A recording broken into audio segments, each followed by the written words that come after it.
Do you know who the fourth largest employer in the world is? Well, the largest is unsurprisingly Walmart, coming in at 2.1 million employees. Number 2 is another massive retailer, Amazon, coming in at 1.5 million employees.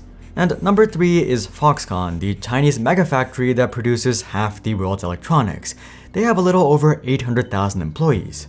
But do you know who number 4 is? Maybe another massive retailer or mega factory?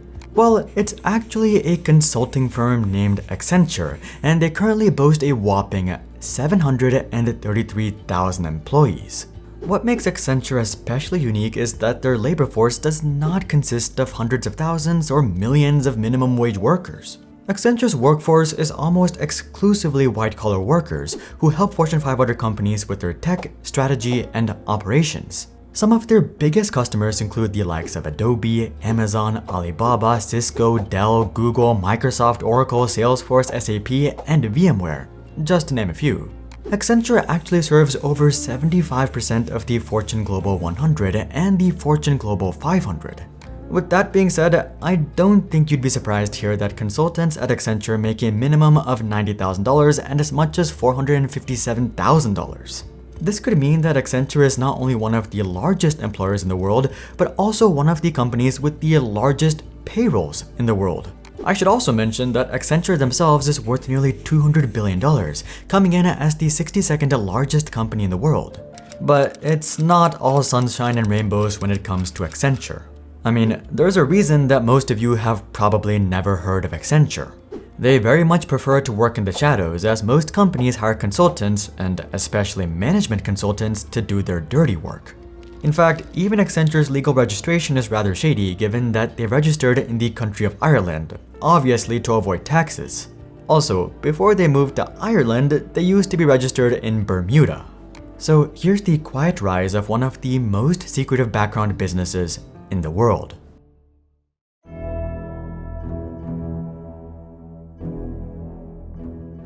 If you're interested in deeper dives, interviews with insiders, and exclusive tech analysis, consider subscribing to our free weekly newsletter. But anyway, taking a look back, the story of Accenture takes us back to the early 1950s, to an infamous accounting firm named Arthur Andersen. If you're not familiar with Arthur Andersen, they were the accounting firm that eventually got tied up with the Enron scandal. They had been hired by Enron to audit the company's financial statements, and somehow they missed that Enron was faking billions of dollars worth of revenue. In fact, some estimates suggest that Enron may have overreported their revenue by as much as $100 billion. So either Arthur Andersen was completely incompetent or they were in on it. Either way though, the firm's reputation was completely annihilated after these revelations came to light, and they were shut down soon after. So the story of Accenture is already not off to a great start just due to association, but let's give them the benefit of the doubt. Back in the early 1950s, Arthur Andersen was hired by GE to install a massive computer at one of their offices. Fun fact, this is believed to be the first commercial use of a computer in the US, so Arthur Andersen was clearly quite early to the tech scene. The man leading the effort was Joseph Glickoff, who would eventually become known as the father of computer consulting. That, however, was a long ways out. For nearly 4 decades, Accenture was just a division of Arthur Andersen that provided technical consulting services. The reality was that it didn't make sense to build out an entire company for this, because the tech industry was simply not all that big to begin with. By the late 1980s though, the computer industry was big enough. We were seeing tech billionaires pop up and entire Fortune 500 companies being built using computers. So in 1989, Arthur Andersen decided to spin off their consulting business as a new company called Andersen Consulting. Both companies were still managed by the same parent company though, Andersen Worldwide Society Cooperative. This arrangement caused quite a bit of tension. While the consulting division had a tough time picking up steam back in the early 1950s and 60s, by the 80s and 90s, they were growing faster than ever before, and way faster than any accounting firm ever could. So naturally, Andersen Consulting started to feel that Arthur Andersen was starting to hold them back. Not to mention, they had to hand over 15% of their profits to Arthur Andersen every year, which they were not a big fan of. They would put up with this arrangement for most of the 90s, but in 1998, things would blow over. Andersen Consulting would basically start a strike against Arthur Andersen and refuse to pay over the 15% profit share. Instead, they would put the profit share in escrow and claim that Arthur Andersen had breached contract. After years of arbitration and after Andersen Consulting paid Arthur Andersen $1.2 billion, the two companies agreed to split ways in August of 2000. The splitting agreement ruled that Andersen Consulting had to change their name, as they were no longer allowed to leverage the good name of Arthur Andersen. This is extremely ironic given what was about to happen to the Arthur Andersen name. But anyway, Andersen Consulting would launch a massive rebranding campaign which led to over 2,700 suggestions from employees. And they would eventually end up going with the name suggested by a Danish employee, Accenture, which was supposed to mean accent on the future. Andersen Consulting would officially change their name to Accenture on January 1st, 2001, and the new company would go public on July 19th, 2001. This was just in the nick of time. The two companies were linked for nearly 50 years, and they would end up becoming a new public company just months before Enron came to light. Maybe there's even a conspiracy here that Accenture knew what was about to happen, and that's why they were so adamant on splitting. Either way though, Accenture was finally on their own, and they were just getting started.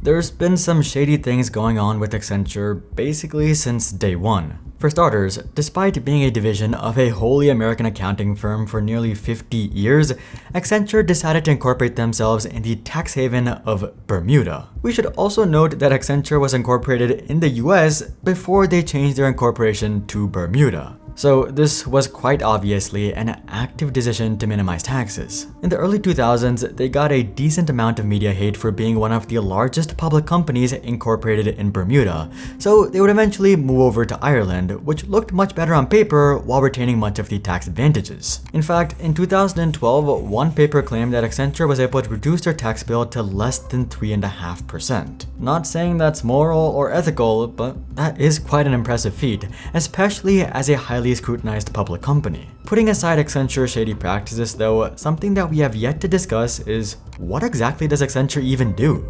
We talked about how they installed the computer for GE way back in the 50s, but what do they do in the 2000s? Well, the answer is very simple. Just like any other consulting firm, they're hired to do two things: to do a company's busy work or to do a company's dirty work.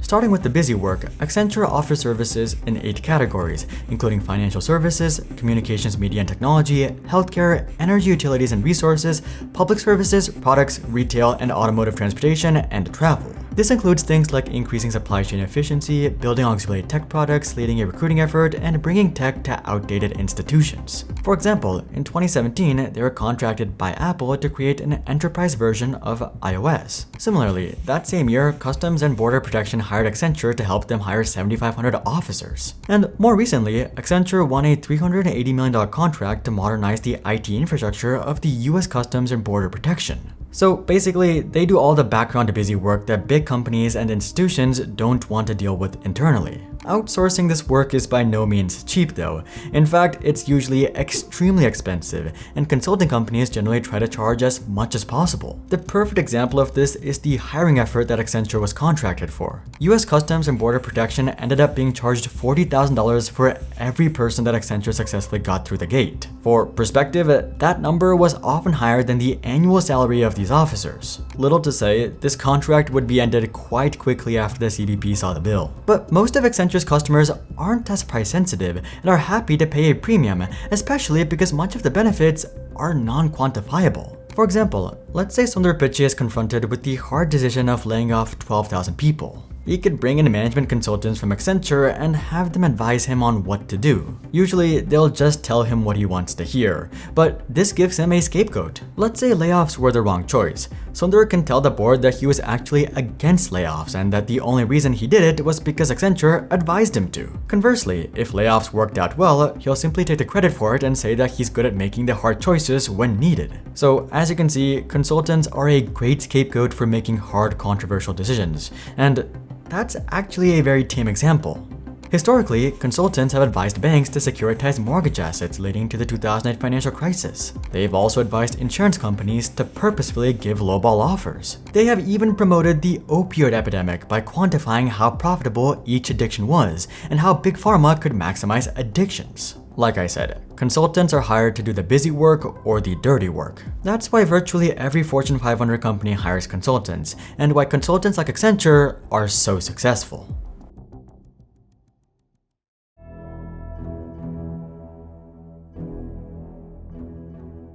With all that being said, none of the issues we've mentioned are specific to Accenture. That's simply how the entire consulting industry works, whether you're talking about Accenture, Bain & Co., BCG, McKinsey & Co., EY, Deloitte, PwC, you name it. And it's not necessarily their fault either.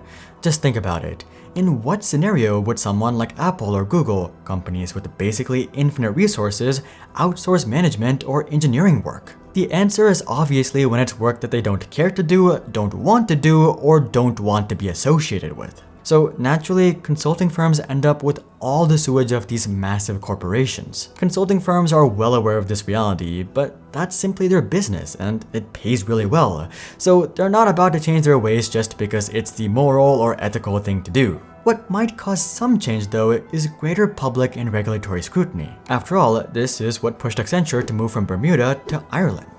Consulting firms know this, and that's why they love to hide in plain sight. As we touched on at the beginning of the video, most of you have probably never even heard of Accenture despite the fact that they're the 4th largest employer in the world. That right there is some impressive levels of stealth, and that is the untold story of Accenture. If you're interested in having companies pay you for a change, check out our bond investing platform Silo in the description below. But until then, I'm Hari, and I'll see you guys on the next one.